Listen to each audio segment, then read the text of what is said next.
In our morning rounds of medical breakthroughs giving hope to those struggling to get pregnant, it is the subject of a story in the latest issue of Time magazine, the incredible, surprising, controversial new way to make a baby. Only on CBS This Morning. I love when we can say that. Jericka Duncan introduces us to the first baby in the world to be born using this new in vitro technique.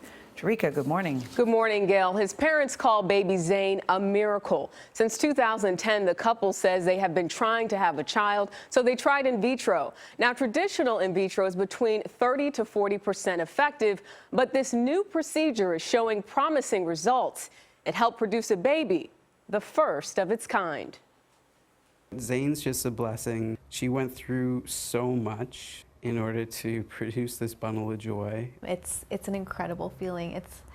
We never thought we'd ever be able to experience this. Natasha and Omar Rajani had been trying to conceive for years. Month after month after finding out that we weren't pregnant, I knew that it was just not the time for us to become pregnant, and so I really just stayed positive. For those couples, and particularly the women who have poor egg health or diminished egg quality, there are no real alternatives. The Rajani's fertility doctor, Marjorie Dixon, recommended the Toronto couple try in vitro fertilization, but traditional IVF didn't work. Dr. Dixon then suggested the Rajani's try augment in vitro fertilization, a treatment that hit the market in 2014 using a woman's own cells. We previously weren't able to grow precursor egg cells. I had the opportunity to offer her this potential for renewed hope. I remember calling Omar on the phone, and I was in tears saying that we had won the lottery. Does it feel like you won the lottery? I think the proof is in the pudding, and we ended up with this guy, so definitely I feel like I won the jackpot. Here's how the science works. Mitochondria, the batteries that fuel cell growth, are taken from immature egg cells found within the lining of a woman's own ovaries. Those mitochondria are combined with sperm and added to a woman's mature egg, recharging the egg's existing batteries to fuel embryo growth. I think this is an exciting breakthrough, but one that should be taken with caution.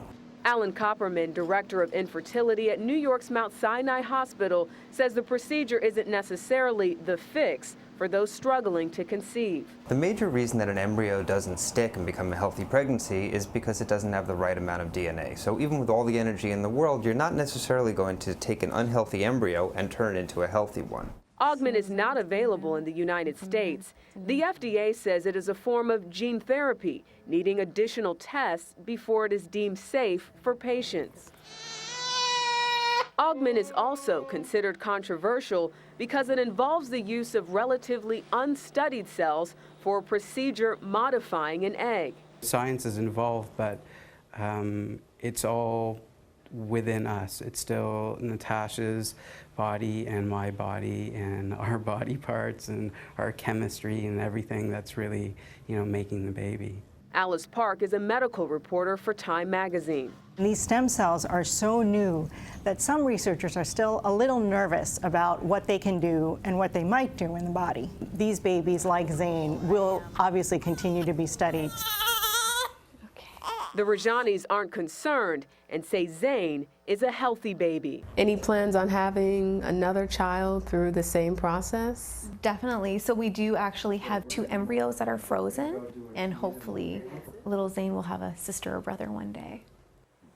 Doctors in Canada say the cost of augment IVF is double that of regular in vitro and could cost at least $20,000.